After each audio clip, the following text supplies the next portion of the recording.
Boa noite, sejam muito bem-vindos à Hora da Coruja dessa segunda-feira, que hoje nós vamos conversar sobre o livro Sócrates, Pensador e Educador, a filosofia do conhece-te a ti mesmo. Vocês sabem que o Paulo acabou de lançar esse livro neste final de semana, foi um sucesso o lançamento. Nós vamos mostrar aqui as entrevistas do lançamento, nós vamos mostrar fotos também de todo mundo que participou. E o Paulo Francisco está aqui para conversar com a gente. Paulo Francisco, tudo bom? Boa noite. Oi, Paulo. Boa noite, Fran. Tá todo orgulhoso com um novo filho aqui em mãos, né? Tô orgulhoso, desse eu tô orgulhoso. Esse aí, quando eu cheguei lá na livraria, o editor, o Cortez, estava lá já me esperando, e ele me lembrou que eram 30 anos de autor, e justamente eu comecei com o Cortez. Caramba, 30 anos fazendo livros. 30 anos fazendo livros. Você sabe que eu vi uma entrevista... 30 anos fazendo livro num país que não lê, não é fácil, não. Não, você tem razão. E com sucesso de venda ainda, é melhor ainda. E o sucesso, teve um sucesso enorme, uma grande repercussão esse livro, principalmente que saiu uma entrevista no Blog Gay da Folha. Então, hoje de manhã, estava lá, capa da Folha. Eu achei muito engraçado que o Vitor Ângelo, que é o colunista do Blog Gay, ele escreveu que você acabou tirando a filosofia do armário. Porque colocou aqui nesse livro como um capítulo uma questão que ninguém tinha tentado até então, de que a filosofia nasce gay. Né? E como que é essa filosofia que nasce gay? Ela nasce gay, porém ela não nasce gay do movimento de minorias, né? Ela nasce homoerótica, ela nasce a partir da inversão de uma instituição educacional chamada pederastia. Não há possibilidade de você pensar a existência da filosofia fora do contexto da existência da pederastia. Tanto é que a filosofia não aparece grega. Ela aparece grega, porém ela aparece ateniense. Uhum. Ela não é espartana. Ela faz parte de um setor da Grécia, onde a mulher pertence à natureza, por conta do parto, da gestação, do envolvimento da mulher com o ciclo natural, e as questões culturais pertencem ao mundo masculino, ao mundo livre, né, ao mundo ligado à polis, ao mundo que não está envolvido com os ciclos da natureza. E é por isso que o amor entre homens é que gera, né, todo o aparato cultural helênico, ateniense. Isso aparece muito claramente na oração fúnebre do Péricles, ele diz isso, né? E a filosofia nasce dentro desse movimento cultural que pertence ao mundo livre. E não é porque a mulher é oprimida, não é questão de opressão da mulher, não cabe você falar em papéis masculinos ou femininos, ou papel da mulher na Grécia, não cabe essa discussão. O que cabe é entender que a mulher faz parte do mundo animal, por conta do ciclo da reprodução, e o homem não, né? Isso é que faz com que os produtos culturais da Grécia sejam masculinos, principalmente no caso de Atenas, onde nasce a filosofia. Outros produtos culturais não necessariamente. Por exemplo, no caso da guerra, a mulher pode fazer a guerra, né? Ela pode não lutar, mas ela pode fazer a guerra, pode governar. As deusas, né? As deusas. O caso de Esparta é assim, mas no caso da filosofia propriamente dita, onde você precisa do homem livre, aí ela é um produto do amor masculino, do amor do homoerotismo, né? Aí o Vitor lá do Blog Gay, que já esteve aqui no programa, nos contemplou aí na Folha de São Paulo com uma reportagem. Foi por conta disso. Muito bacana. E coincidiu de ser exatamente uma coincidência completa, né? Porque ontem foi parada gay também, né? Uhum. Então o Vitor estava entusiasmado em escrever já. Então, junto com a parada gay, agora a filosofia também é gay.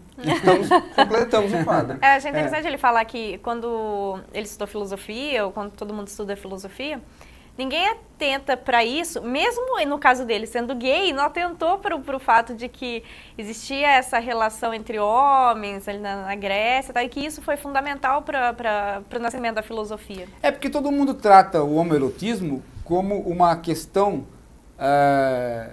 como é que se diz, de apêndice da filosofia. E não como central, se se a mulher não estivesse em posição secundária na Grécia, então a filosofia seria erótica e não homoerótica. O que não é verdade, não nasceria filosofia nenhuma, não há essa possibilidade. Ela é homoerótica, ela faz parte, ela é parte da cultura do homoerotismo, ela não é parte da cultura de qualquer erotismo na sua origem, né? E ela se desenvolve fora do homoerotismo deficiente. Né? Nós fazemos filosofia fora do homoerotismo de maneira deficiente. Esse que ela nunca mais vai ter a pujança que ela teve dentro do quadro, que é o quadro grego. Né? A não ser que as mulheres se desvinculem completamente do ciclo da natureza, coisa que não está na perspectiva das mulheres. Elas não, né? Elas querem se libertar de certas coisas, mas elas não querem escapar do ciclo da natureza, né? Que é ser mãe, que é se envolver amorosamente para além, né, da relação mãe e filho. Da relação mãe e filho. A filosofia pede um amor entre pessoas que é acima de qualquer amor. Esse é o problema, ela requisita isso. Né? Ó, lembra que nós estamos ao vivo e o José Almeida já enviou uma mensagem. Ele pergunta, Paulo, por que a morte de Sócrates na capa do livro? Nossa, se a gente olhar aqui, tem um quadro muito bonito que foi escolhido pelo Paulo mesmo para compor a capa do livro. Ele pergunta por quê a morte de Sócrates. Veja, esse artista que fez, é um artista americano. Leia o nome dele aí, Franco, como é que está no livro depois. Né? Vê aí na capa aí esse artista americano, que na verdade ele fez esse quadro, ele não vendeu esse quadro para nós, ele deu esse quadro, né? E é um quadro inédito. Eu jamais havia visto o Sócrates morrer solitariamente. E também não havia visto a caneca caída.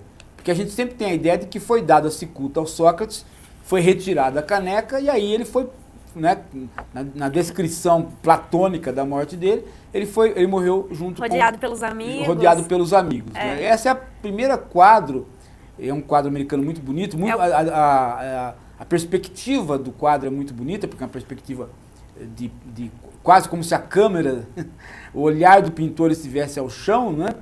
E a perspectiva do copo da cicuta, distante do Sócrates, ele simplesmente caído, como se ele não tivesse tido nenhum apoio na morte. Isso me pareceu interessante dentro da perspectiva do livro, porque a perspectiva do livro mostra um Sócrates que, apesar de ter feito escola, ele faz uma escola imaginária, porque nenhum dos seus professores pode ter sido real, porque são professoras. Então, numa cultura masculina, Sócrates é alguém que só cita mulheres como mestras, o que pode ter sido simplesmente uma criação do Platão para dizer de como Sócrates é um raio em céu azul. Todo mundo vem pesquisando uma coisa, que é a ligação com a natureza, né, o cosmos, a cosmologia. De repente entra o Sócrates tematizando o homem como se fosse um raio em céu azul em Atenas, mudando o curso da filosofia. Então essa solidão do Sócrates tem a ver com este quadro. E dá a impressão também de uma entrega total do Sócrates, né? Você reparou como ele está entregue? Ele Sim. cai de pernas e mãos abertas. Tipo, eu estou entregue à filosofia. Como eu não tenho mais a filosofia, eu não tenho mais nada. Eu estou entregue. A cicuta não é um momento, né? Ela é uma situação de corte mesmo. Né? Sócrates não existe mais. Daqui para frente, as pessoas que quiserem fazer filosofia vão ter que escrever filosofia. Sócrates é o primeiro e único que não escreve filosofia. Por que eu digo único? Porque os outros que não escreveram, né, ainda assim tiveram alunos que tomaram notas. Né? Não é o caso do Sócrates. Não há alunos que tomaram notas. Há pessoas que conviveram com ele e escreveram literatura a partir dele. É o caso do Platão, o caso do Xenofonte, escreveram o que quiseram a partir dele. Não são notas de aula, né? Ele não foi um professor. Eu falei para o Paulo Francisco, ele concordou que uma das coisas que faz uma pessoa se interessar pelo livro logo de cara é a orelha do livro, que vem com esse trecho, né? Terminando seu julgamento e tendo sido Sócrates condenado à morte, surgiram então as primeiras manifestações de apoio e consolo ao grande filósofo. Sua esposa Xantipa tinha a fama de não ser muito afável e, com a inabilidade de sempre, tentou consolá-lo. Você foi condenado injustamente, Sócrates. E a resposta foi imediata. E você queria o quê? Que eu fosse condenado justamente? Exatamente. Essa era a Xantipa. E esse era o Sócrates, né? Que dá esse tipo Sócrates. De resposta, É. né? Vamos ver algumas fotos do lançamento, então?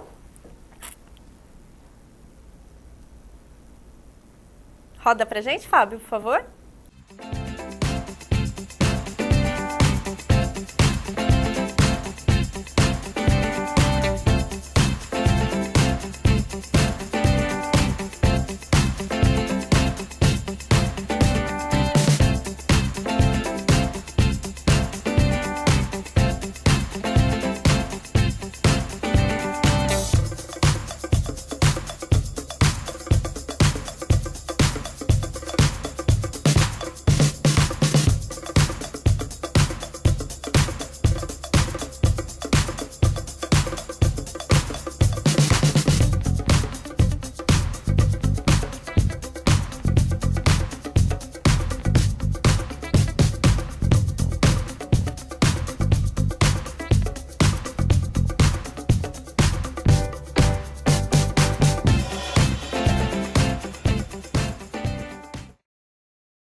Gente, adorei essa edição, estilo Amaury Júnior, né? Que colocou essa musiquinha. Mas que foi animado, foi, né? Foi muito bom, né? Foi animado. Sucesso. A gente parou o primeiro andar, inclusive vieram falar depois, né? Poxa, Paramos. o primeiro andar ficou lotado, não tinha como Na ir lá. Martins Fontes. Na livraria da Martins Fontes. Sem contar que depois nós dominamos a Paulista, né? Exatamente. Fizemos uma tomada na Paulista, na Avenida Paulista. Ficamos lá um tempão, atrapalhando o trânsito. Paulo, José Eudon quer que você fale um pouquinho sobre esse Sócrates, que é um pensador e educador. José Eudon que estava no lançamento do livro, a gente já mostrou a fotinho. Então, você vê que Sócrates não é um professor. Ele diz claramente que ele não é um professor. O professor é efetivamente o sofista. Mas dizer que ele não é um educador seria esquisito, porque há uma forma de fazer filosofia a partir do Sócrates, que é o elencos, que é o método da refutação, que é um processo dificilmente você não diria que é um processo educativo, que é uma maneira digamos assim, de pensar, é uma forma de pensar, talvez a forma autêntica de pensar, talvez a gente possa chamar de pensamento só aquilo que o Sócrates nos ensinou a fazer, que é você pensar procurando a refutação do outro, que na verdade é a autorrefutação. É você se pôr em xeque. É você dizer no que você acredita quanto a uma coisa, depois o que você acredita quanto a outra coisa e ver se são compatíveis as crenças. E aí ver se não são compatíveis, você tem que optar ou por uma ou por outra, né? Então, esse processo contínuo que você se autorrefuta depende de um falar franco. Depende de que as premissas na qual você fala, eu acredito, para depois ver se elas são consistentes entre elas, né? Seja algo que você assume, seja algo que você acredita francamente. Então, a parresia, que é o falar franco, junto com o método da refutação, que é o elencos, esses dois elementos são elementos da educação socrática, da educação filosófica socrática. Digamos assim, se alguém pergunta o que é pensar, pensar é pensar como Sócrates, nesse sentido filosófico. Usar do elencos e usar da parresia. Isso me parece ser um processo de um grande educador, né? E não é um processo que acontece, por exemplo, na escola. A gente Não tem uma é o forma processo de conseguir na escola um livre pensamento. Não é. Um processo escolar é um outro processo. É um processo necessário também, mas é um outro processo, né? É um processo onde cabe uma aquisição de informações e um treinamento que cabe em toda e qualquer escola e é necessário. mas não é o processo socrático, porque implica na parresia e na refutação, e isso dentro da escola nós sabemos que não teria muito como fazer, né? Cabe na confraria dos filósofos, mas não cabe numa sala de aula que é alimentada por outras instituições, que é alimentada pela sociedade, pelo Estado, pela comunidade, e aí vai haver cobranças que não permitem o falar franco nem o método de refutação. Você pode fazer uma imitação disso, mas na escola não é lugar disso. Nós já sabemos disso. Né? Não adianta ficar forçando e não adianta ficar acusando a escola de não ser filosófica. Isso é uma bobagem, porque não é o lugar mesmo. Né? A escola é um lugar de informar, mas não de formar, né? Ela pode ser ela pode fazer parte da formação. Né? No caso, se a gente pensar a formação como uma paideia grega, né? Ou pensar a formação como uma Bildung alemã. Né? Ela é parte do processo de formação, mas ela não pode se resumir. Ela não é o coroamento dela. Coroamento, ela é uma parte uma parte importante, necessária, imprescindível. Né? Ter professor, ter escola é imprescindível, mas para a filosofia é preciso ter a confraria lateralmente. Você precisa ter um grupo de pessoas que são filósofos, que amam o saber e que estejam sob uma diretriz metodológica. No caso aí, essa é uma, né? A parresia e o Elencos é uma. Talvez a primeira, né, completa. Você vê que na academia você tem esses momentos. Na academia do Platão, no Liceu do Aristóteles, você tem esses momentos. Mas eles não são momentos fundantes da instituição. Muitas vezes eles são feitos até fora da instituição. No caso do Aristóteles, você tem um processo peripatético. Mas quando entra para o Liceu, aí é diferente.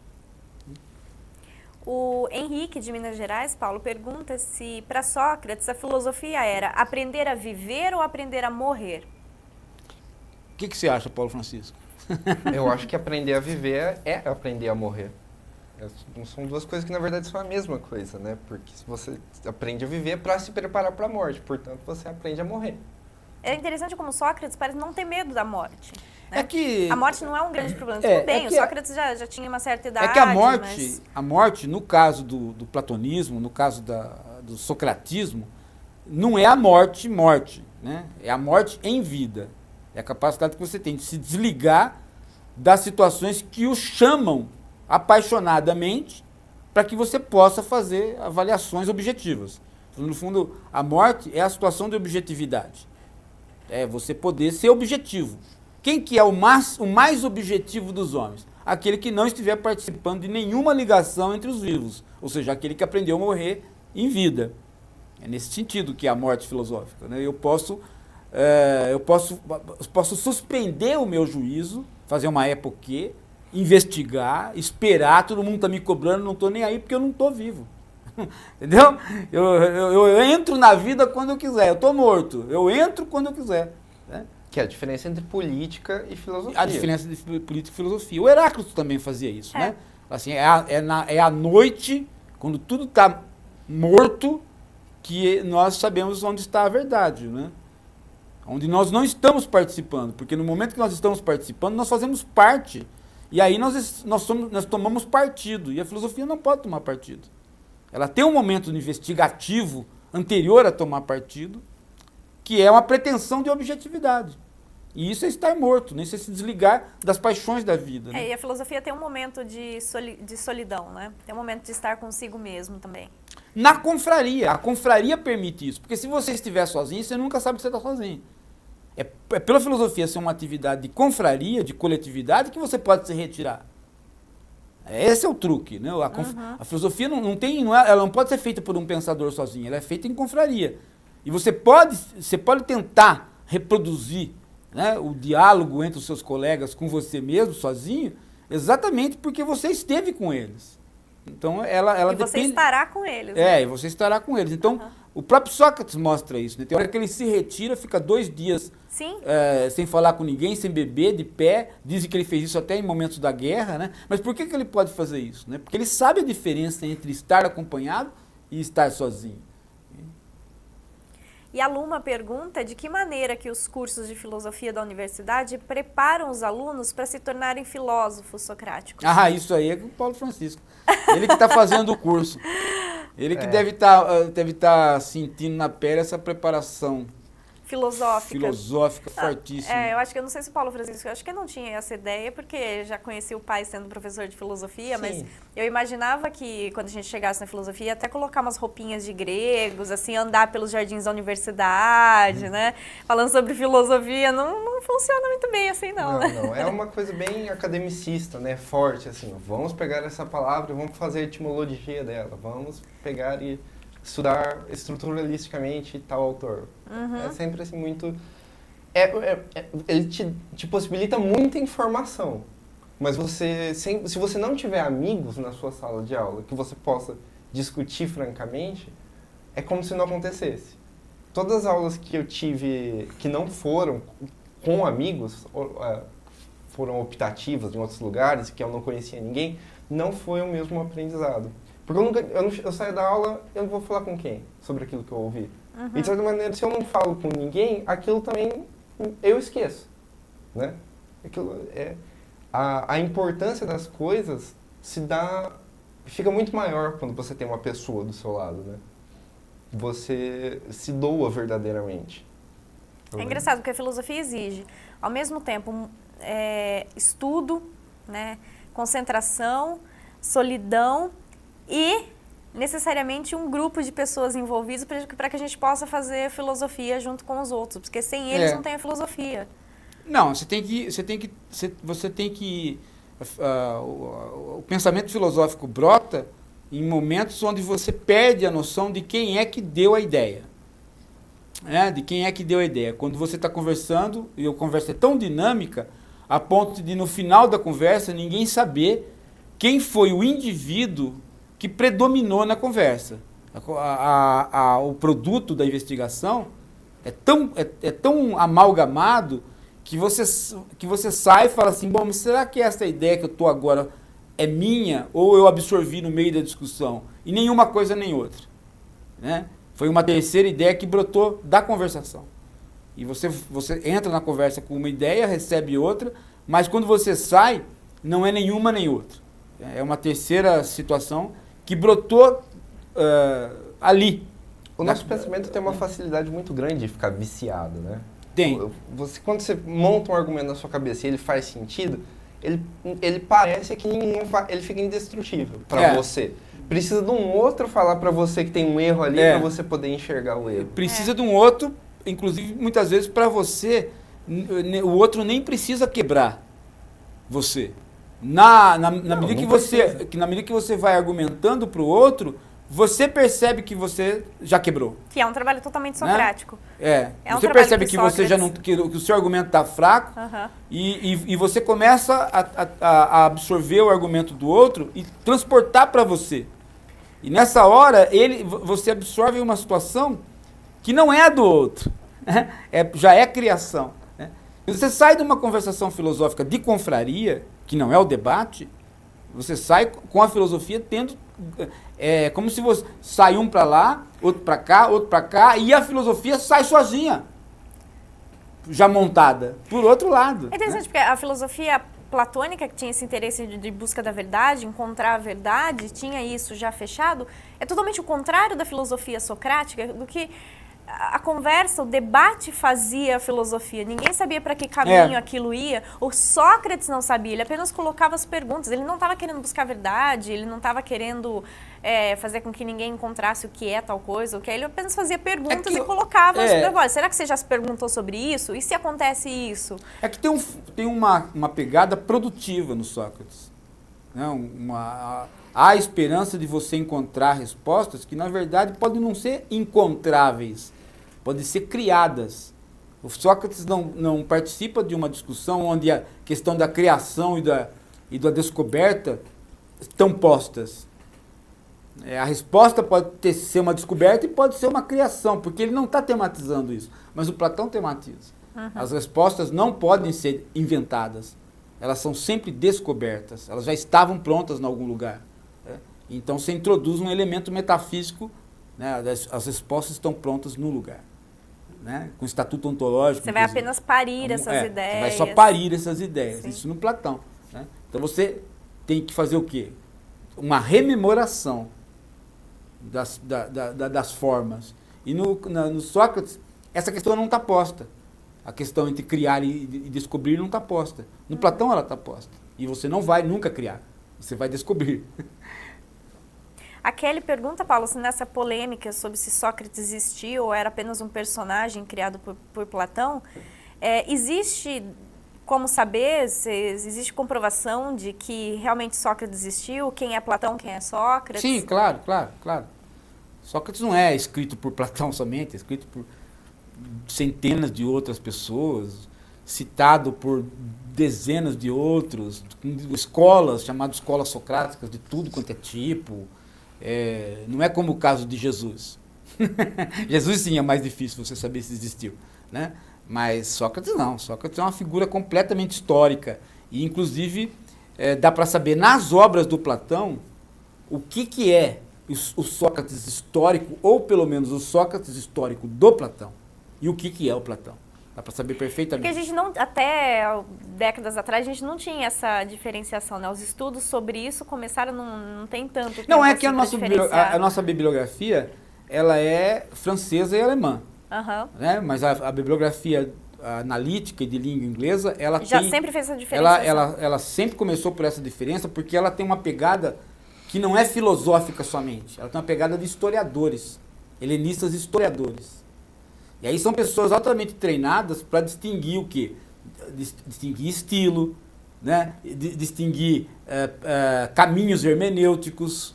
Então são helenistas americanos, normalmente, ingleses, que sabem o grego antigo a ponto de distinguir quando é que o Platão está usando um estilo que ele acompanha para falar de certas coisas e quando ele está usando outro estilo para falar de outras coisas.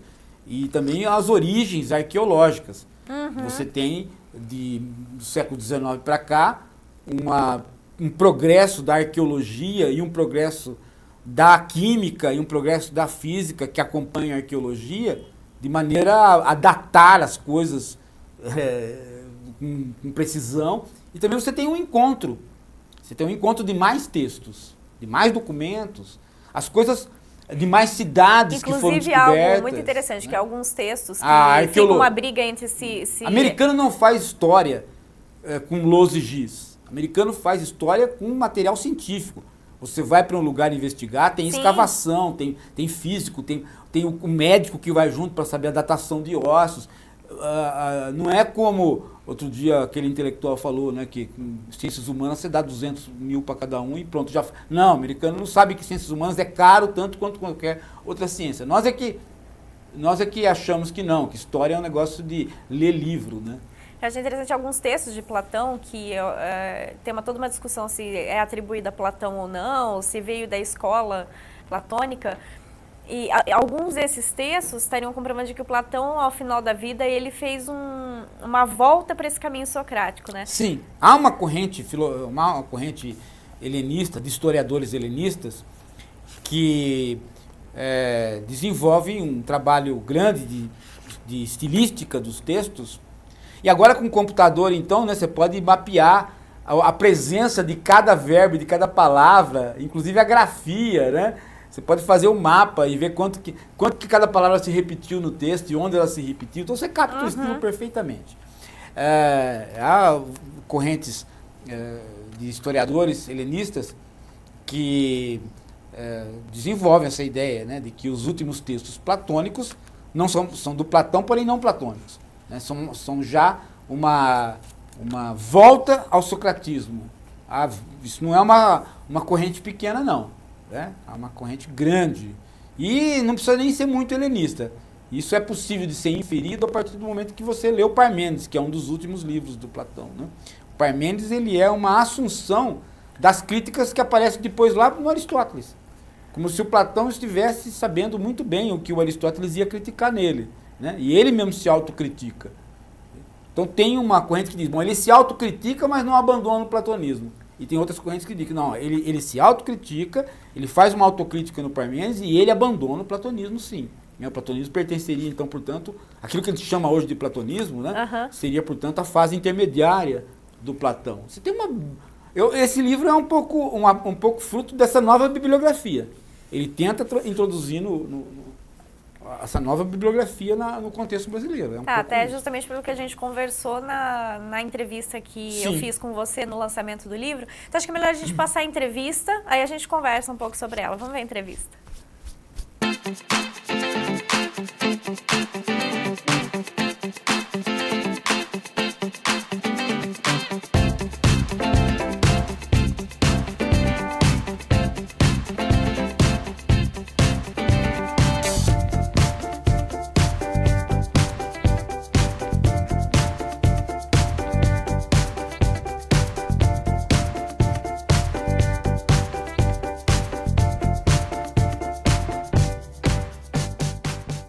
Tarde de lançamentos do novo livro do filósofo Paulo Giraldelli Júnior. Este é o livro Sócrates, Pensador e Educador, a filosofia do conhece a ti mesmo. Paulo, mais um trabalho lançado, quer dizer, mais uma fase concluída do seu trabalho filosófico. Este livro que, na verdade, é um trabalho de 10 anos, né? 10 anos, Fran. Eu comecei a me interessar pelo Sócrates, obviamente, desde quando comecei na filosofia, 40 anos atrás. Mas, assim, de fazer essa pesquisa, eu comecei em 2005. Né? E terminei o ano passado, né? Aí eu fui enxugando, que era uma pesquisa muito grande, acadêmica, pesada, e fui enxugando para deixar num livro que é acadêmico, porém é um livro mais popular, né? Um livro do mercado, digamos assim. Né?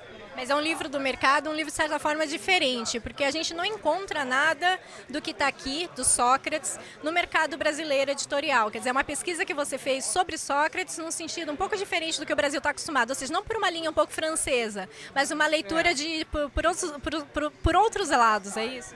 Eu queria introduzir uma outra bibliografia a respeito do Sócrates no Brasil. É uma bibliografia de língua inglesa, de língua canadense, e em parte de língua alemã, mas muito mais de língua inglesa e dos pesquisadores, digamos assim, anglo-americanos, que se desenvolveram muito no helenismo. Tem pesquisadores excelentes do helenismo e que não são lidos no Brasil, porque no Brasil se identifica filosofia de língua anglo-americana como sendo filosofia analítica. E normalmente se esquece desse veio fundamental aí. Tem muita coisa nova que se fez sobre o Sócrates, sobre o Platão, e que eu procurei trazer para essa pesquisa nova. Enfim, eu acho que vai dar aí um bom debate, uma boa conversa. Espero que os ataques que eu estou esperando, já sei por que lado vão, né? Mas eu quero que esses ataques sirvam, né, para que as pessoas abram os olhos para essa outra bibliografia, né, de modo que a gente possa respirar mais. Né? A ideia da filosofia é essa, né? A gente poder respirar mais. Né? Nós estamos se desinteressando do Sócrates por conta de achar que está tudo sabido, que está tudo conhecido. Né? E aí tem as novidades desse livro. E você consegue contar alguma novidade desse livro pra gente? Quer dizer, consegue dar uma palhinha do seu novo livro? Bem, uma das novidades que eu já venho anunciando há algum tempo é da gente começar a distinguir o Sócrates da maêutica do Sócrates do elencos. O verdadeiro método do Sócrates é o elencos, é o método da refutação. E a maêutica, na verdade, é um detalhe, né, posto pelo Platão só numa parte dos seus livros, né? Agora, o traçado fundamental é o elencos, e isso tem se perdido, né? Que é o método da refutação, eu levar o outro, né, a uma situação de impasse, mas de impasse real, de impasse onde o falar franco, a parresia é fundamental. Então, essa é uma linha novidadeira. A outra linha novidadeira é do homoerotismo. O homoerotismo é visto sempre como um apêndice, do tipo assim, a Grécia tinha homoerotismo e por conta disso a filosofia tem aí uma ligação com o homoerotismo. Não é bem assim. O homoerotismo aí, na minha pesquisa, ele é um eixo fundamental para o aparecimento da filosofia e da filosofia socrática.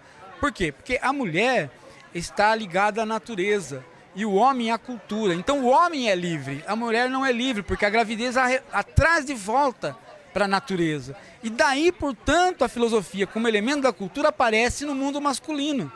né? E isso é fundamental para a característica dela, ou seja, uma característica da filosofia é a confraria, é a confraria dos homens. E o erotismo, digamos assim, completamente cultural. Ou seja, eu não estou com alguém senão por amor. Não tem nenhum vínculo com a procriação, com fazer família, né? É unicamente o amor. E aí entra a questão da vergonha. Ou seja, nós temos vergonha verdadeira de quem nós amamos. Então, nós temos vergonha de não corresponder em termos culturais a quem nós amamos. Então, quando nós amamos o outro homem que é filósofo e nós queremos fazer com que ele não tenha vergonha de nós nos apresentamos culturalmente bem, nós queremos produzir culturalmente bem. E é por aí que a filosofia tem a ver com o homoerotismo, né? O que é uma tese ousada, porém, no livro ela está academicamente calçada o suficiente para quem for curioso perceber que o livro responde pela tese. Bom, é uma tese do qual eu acredito, que vocês sabem, eu sou casada com o Paulo há 11 anos, eu acho que ele continua pesquisando e produzindo por amor, inclusive tem uma dedicatória linda para mim, né? Duas dedicatórias para mim, só nesse livro. E Paulo, uma pro meu filho, que está se formando em filosofia esse ano, e outra pro Luiz Milanese, que eu completo 30 anos como autor. Autor do Cortês, né? Eu comecei com Cortês e estou hoje com Cortês novamente. E quando eu ofereci meu primeiro livro, eu ofereci para o Luiz Milanese, que é diretor da ECA, da USP, né? Que foi uma pessoa que me ajudou muito a se desenvolver intelectualmente, e esse livro também está oferecido para ele. então parabéns por mais um livro. Obrigado, e parabéns pelos 30 anos de escritor, Paulo.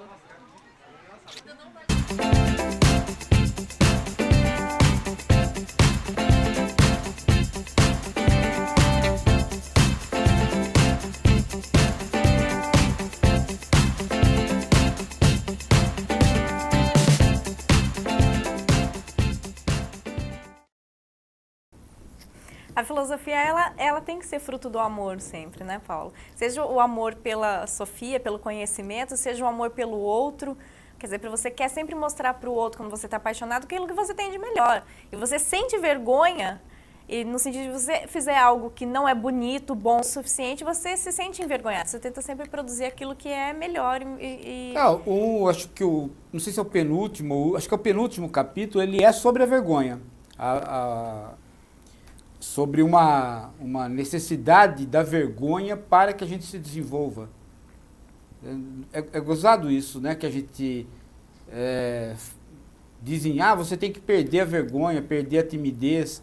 Isso em parte é bom, né? Mas a vergonha faz parte da correspondência. Eu prometer para você alguma coisa e não cumprir e sentir vergonha por isso. Você reconhece o outro, né, durante a vergonha. Exatamente. Você reconhece o outro naquilo que é específico, né?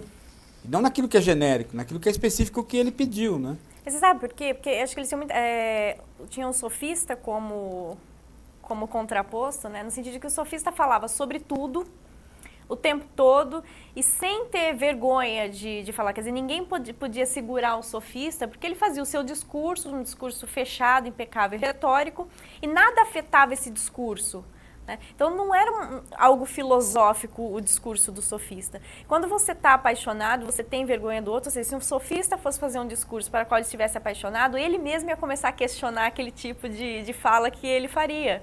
Então acho que é isso que o amor provoca na produção filosófica. Eu estava pensando aqui que talvez a gente esteja no momento mais propício para um retorno do socratismo, né? Sendo que a gente tem já, com o grande avanço do feminismo e das pílulas e tudo mais, e não só, mas também um abandono da preocupação de gênero, de papéis de gênero, e o amor se torna uma coisa mais entre humanos do que entre gêneros, né? Uhum. E aí você talvez consiga, formar confrarias com essa noção. Porque, por exemplo, vocês não têm filho, né? Vocês têm um pitoco. Uhum.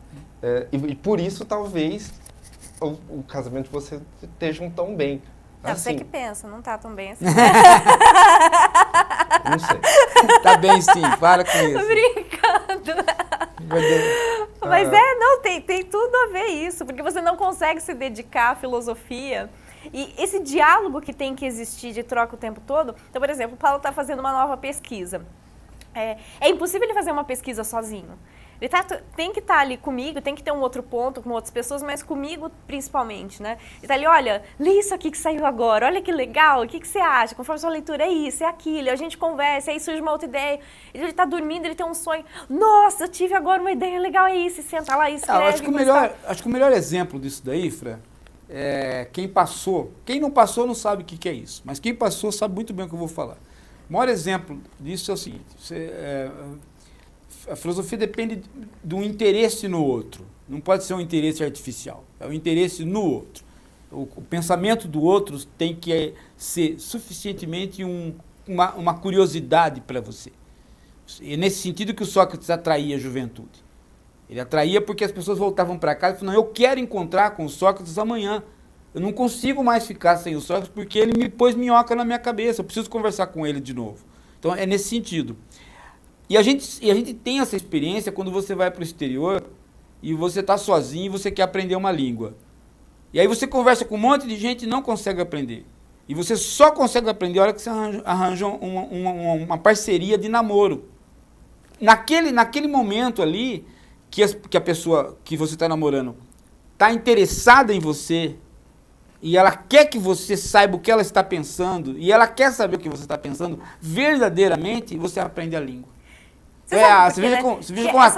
Porque a relação pedagógica ela é uma relação dura. Ela é uma relação difícil. A relação pedagógico-filosófica depende disso. A relação pedagógica, estritamente disso, não depende. Não depende, Depende. Você pode informar a pessoa. De informar, de depositar um conhecimento no outro, tudo bem. Mas essa relação que exige uma troca, que exige que você tem que estar apaixonado para ensinar para o outro, para ter paciência com o outro e para dizer, olha, eu estou orgulhoso disso que eu estou aprendendo, eu quero que você entenda isso também e compartilhe isso comigo. É porque nós estamos acostumados a um processo. O marxismo tentou tirar isso de nós, o Hegel também. Mas nós não aprendemos, nós tivemos que demorar mais para aprender o que é a praxis, né? O que é a experiência. Né? Por isso que eu falo assim, não existe um interlocutor e outro interlocutor. E aí vai embora um e vai embora outro. Não, vai embora um, vai embora outro, mas a filosofia nasce ali e ela vai também por um caminho. Quer dizer, há um terceiro elemento que é a própria filosofia se fazendo. Não é uma troca de dois. Eu saio com a filosofia, você sai com a filosofia. Não, a filosofia é produzida ali e ela sai sozinha. Ela ganha vida, ela é uma terceira situação. Ela é uma praxis, ela é uma experiência que ocorreu ali. Né? E que ela é imanente àquela situação. Não precisa durar a vida toda. Né? Mas ela é momentânea, ela é um terceiro produto ali que ganha vida. Né? É nesse sentido que as pessoas não entendem, porque as pessoas acham que termina as coisas naquilo que você recebeu de mim e naquilo que eu recebi de você, Sim. mas não. Que é a relação pedagógica. Tem um terceiro elemento que cria pernas solitariamente. Esse terceiro elemento, bom, se você é você ou outro que vai captá-lo e descrevê-lo, isso é outra coisa. Mas tem um terceiro elemento que nasceu ali, que foi produzido ali. Né? E ele tem vida própria. É como a língua. Eu falo, você fala, mas a língua existe por ela. Né? É como a língua. Interessante. O Tiago Carlos quer saber, Paulo, como que se expressa essa rejeição anti-americana da leitura socrática pelos brasileiros, para além dessa dicotomia da maiêutica e do elencos? Olha, do mesmo jeito que todo o anti-americanismo funciona no Brasil, né? O anti-americanismo é a expressão máxima da burrice brasileira. Acho que a burrice brasileira, se existe a burrice tipicamente brasileira, se existe uma coisa que você possa falar assim, não é a burrice turca, não é a burrice russa, não é a burrice americana, não é a burrice francesa, é a burrice brasileira. Qual é a burrice brasileira? É o anti-americanismo. Eu não conheço nada no Brasil que seja uma burrice tipicamente brasileira, mas o anti-americanismo é uma burrice tipicamente brasileira. E ele se expressa na filosofia, na política, em tudo quanto é canto. E principalmente entre as esquerdas. Né? É um anti-americanismo. A direita também, porque a direita não entende que os Estados Unidos é um país multicultural. Ela pensa que A direita acha que os Estados Unidos verdadeiro é o dos Estados Unidos republicano. Mas essa burrice da direita a gente já está acostumado, porque a direita é burra, por ela própria. Né? Ela não precisa de mais nada. Agora, a esquerda, para ser burra, ela precisa de mais coisas. A esquerda, para ser burra, tem uma sofisticação da burrice. Então, o anti-americanismo é a sofisticação da burrice da esquerda. E é a nossa burrice. Você vê quando os Estados Unidos estavam em guerra no Iraque, o anti-americanismo iraquiano era menor do que o nosso. Foi feita uma pesquisa nesse sentido. Então, o brasileiro tem esse problema de não conseguir ler a América. Não se desenvolve, não olha para a América. Né? O brasileiro curte um filme de Hollywood e depois ele diz lá, olha, mas é um filme americano. Mas ele gostou, ele curtiu, entendeu? Mas ele tem que falar depois, principalmente os intelectuais brasileiros, né? Ele tem que falar que é menor. Né? Outro dia um cara chegou para mim e falou assim, Paulo, os americanos são ingênuos. E eu disse para ele, né? Porque sorte é nossa, né? Senão já tinham dominado o mundo, né? Se eles fossem espertos. Se eles fossem espertos, né? É difícil você ter um certo preconceito com filosofia americana, porque tudo que você quer, tudo que está sendo produzido na Europa, por exemplo, chega primeiro para a gente via americana, por questões de tradução. Né?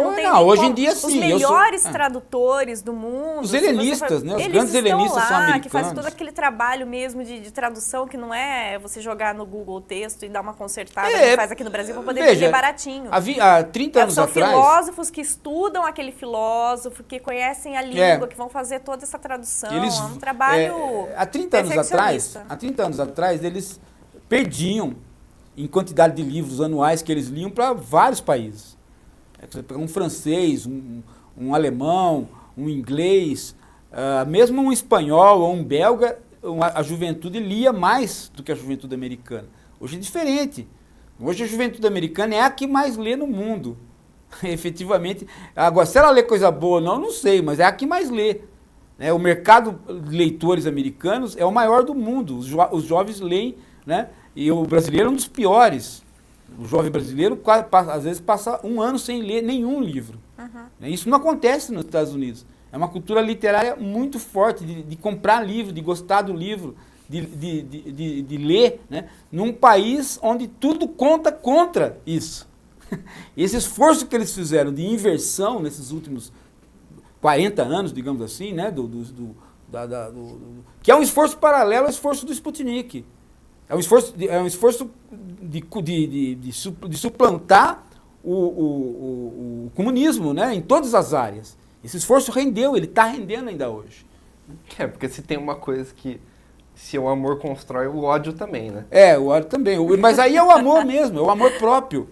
O amor próprio, né? Quando a Rússia a União Soviética soltou o Sputnik, houve uma reação de amor próprio nos Estados Unidos. Por que não fomos nós? Né? Que revolucionou todo o ensino. Sim. Eles têm a ideia do excepcionalismo americano, né? E o Rafael pergunta se as obras de arte que surgem entre as pessoas apaixonadas também são um terceiro elemento, como esse que você falou da filosofia, né? Que toma uma vida própria e vive por si só. Todos os elementos culturais podem tomar vida própria. Agora, quando eles são frutos do amor, né? Que há o lance do filósofo. Que o problema maior, Fran, é o seguinte, nós nos amamos. Aí, você me dá filhos. Né? Agora, nós nos amamos, você me dá um poema. Entre homens e mulheres, o filho é mais importante que um poema. Mas entre o amor homoerótico, o poema é mais importante. O poema fica, o filho não fica. Então é por isso que a filosofia nasceu dessa doação de obras culturais um para o outro. É por isso que ela é homoerótica. Se as mulheres vão fazer isso junto com os homens hoje, as mulheres quiseram fazer isso e pagaram um preço alto também quando elas quiseram fazer isso. Né? Elas tiveram que abdicar de uma imposição da natureza, não é imposição da sociedade. É uma imposição da natureza, elas estão presas ao elo natural. Quando a gente abandona o feminismo emburrecido, a gente entende isso. Mas quando você está com a mentalidade do feminismo emburrecido, que tudo quer discutir o papel da mulher e do homem, antes de discutir as questões culturais, projeta um mundo moderno lá para trás, aí não dá para entender. Mas quando você abdica desses preconceitos, digamos assim, postos por um pensamento atual, né, que gera preconceito quando você o projeta lá atrás, aí você entende o que é o homoerotismo. O Alcebiades, ele tem vergonha do Sócrates por quê? É lindo isso, porque assim, é até bobo, né? É só alguém muito apaixonado pensaria nisso. Ele tem vergonha porque ele não correspondeu ao Sócrates naquilo que o Sócrates queria dele. Ele pôde corresponder ao Sócrates naquilo que o Sócrates não queria dele.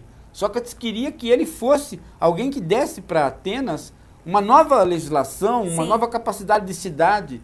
E ele deu tudo para Atenas, inclusive venceu guerras por Atenas, né? Mas ele não deu isso que o Péricles deu para Atenas. Né? Então ele sentia vergonha do Sócrates. Ele não sentia vergonha do Sócrates por ele ter várias amantes, por ele ser beberrão, não. Ele sentia vergonha do Sócrates porque ele não cumpriu a promessa filosófica. E essa vergonha que muitas vezes a gente não tem, né? Não tem a quem ter. A gente tem vergonha de coisas erradas, não tem vergonha de coisas que nos impulsionam. É o brio, chamado brio. O sujeito não tem mais brio.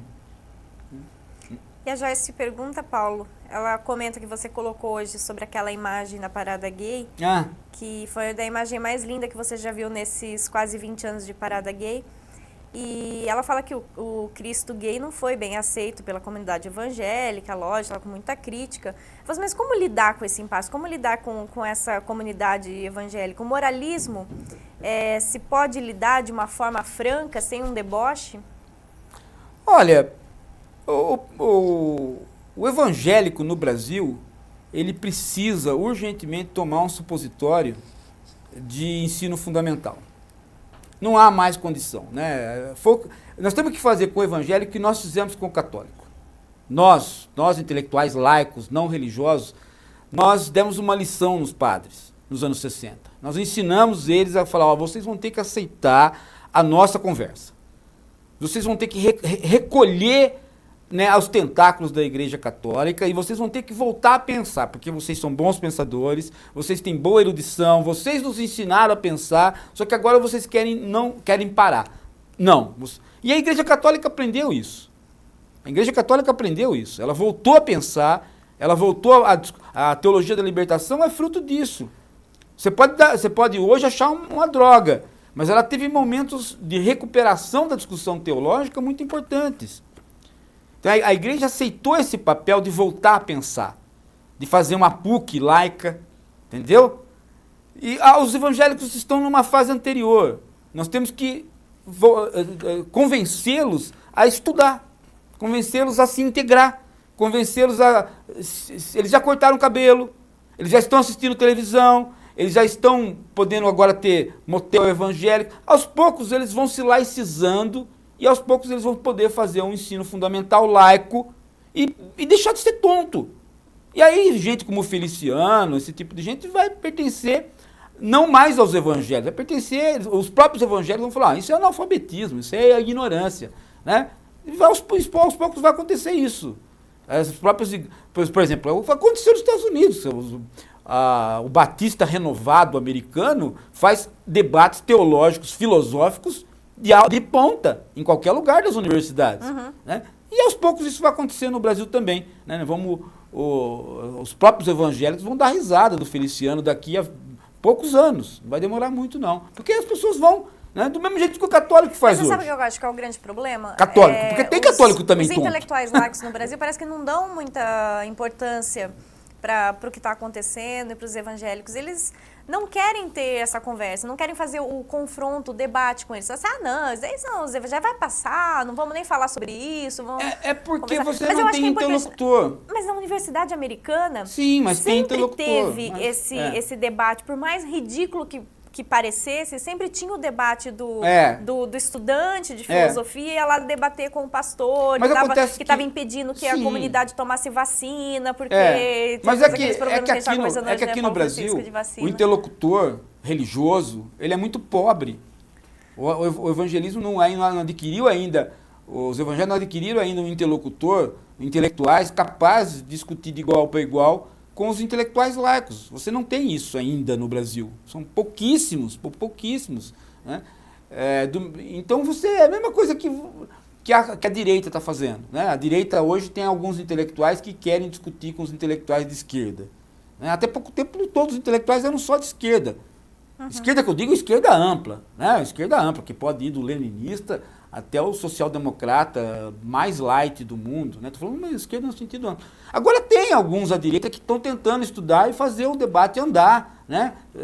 São poucos, porque eles mesmos lá rapidamente deslizam para bolsonarice, felicianice, malafaíce, é um que isso fácil, isso né, é ralé, isso não dá para levar em conta, né? Isso não dá para levar em conta. Isso aí é meter o ensino fundamental em cima das crianças e tirar elas dessa situação. Não tem outro jeito, né? Tem que chegar para a criança e falar assim, não, fantasia, fantasia, magia, magia, né? O que você aprende em casa é da sua casa, o que você vai aprende na em escola casa você tem que aprender né? outras coisas. Vai chegando, as coisas são assim mesmo, em O qualquer Papa lugar. falou isso, né? Que Deus não criou o mundo por mágica, né? O Papa de vez em quando dá um toque, ó, Deus Adão e Eva não existiram. Não tem fogo no inferno. Não tem fogo no inferno. Ele fala por exemplo, Avisando as pessoas. eu, por exemplo, uma das teses que eu mais defendo é de um professor argentino chamado Bergoglio, né, o Papa, que é a teoria do descarte, né? Quer dizer, eu acho que o mundo está vivendo uma situação de que é tudo resolver pelo descarte, né? E o Papa tem vários textos, o Bergoglio argentino tem vários textos contra o descarte, né, que eu aproveito muito, né? Eu sou suficientemente inteligente para aproveitar o discurso do religioso, né? Agora, o religioso ignorante, tipo Feliciano, que na verdade nem é religioso, é apenas um deputado caça-níquel. É predatório. Ele é né? predatório, ele quer. São pessoas que falam, não, Jesus é meu porque com ele eu ganho dinheiro, então eu não posso deixar cair na mão de outro. É só essa a conversa. Se você assistir o televangelismo, você vai ver, ele lê uma linha da Bíblia e pronto. Ele não tem um sermão. Não tem sermão. É uma coisa assim, é uma tentativa de você... Não, é o prefeito de Jatobá.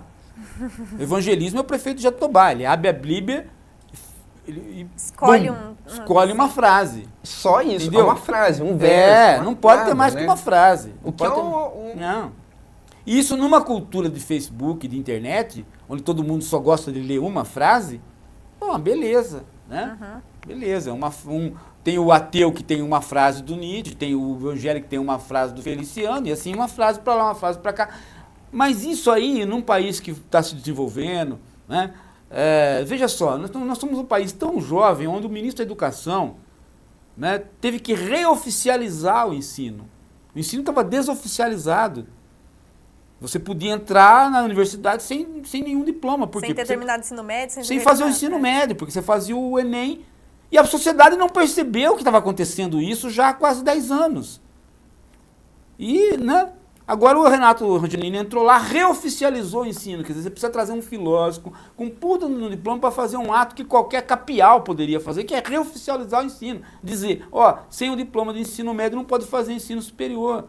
Né? Olha só, então é um país que as coisas vão devagar mesmo. Paulo, falando em fazer filosofia, tem que ter paciência. E fazer filosofia no primeiro mundo, eu recebi uma foto faz umas 2 semanas já, mas eu esqueci de mostrar aqui na hora da coruja, do Eduardo Rasa, lá de Bitinga, me contou, estudou comigo no colégio, olha que bacana isso. Ele está lá em Copenhague, foi no túmulo do Kierkegaard tomar cerveja com os amigos. Poxa vida, primeiro mundo é outra coisa, você vai pro túmulo do filósofo tomar cerveja, pô. Porque isso tem essa prática lá, né? Tem essa tomar prática. cerveja no túmulo do Kierkegaard. Né? É isso, tem uma prática lá que todo mundo vai tomar Odu. Obrigada, viu? Adorei a foto e a próxima vez a gente vai ter que fazer uma hora da coruja num túmulo de algum filósofo bebendo cerveja. A gente podia instaurar aqui essa moda. As pessoas vão muito no túmulo do Sartre, né? Pra comer, beber, fazer fusarca, né? Muito bom. Gente, obrigada pela participação de todos, pelas mensagens. Então, se vocês quiserem adquirir o livro, podem procurar pela internet, podem procurar diretamente conosco, a gente encaminha vocês para as livrarias, para a própria Livraria da Cortês. E vocês já sabem que o Hora da Coruja está aqui toda segunda-feira ao vivo, às 22 horas. Então, fique com o Sócrates, fique com o nosso programa e até semana que vem.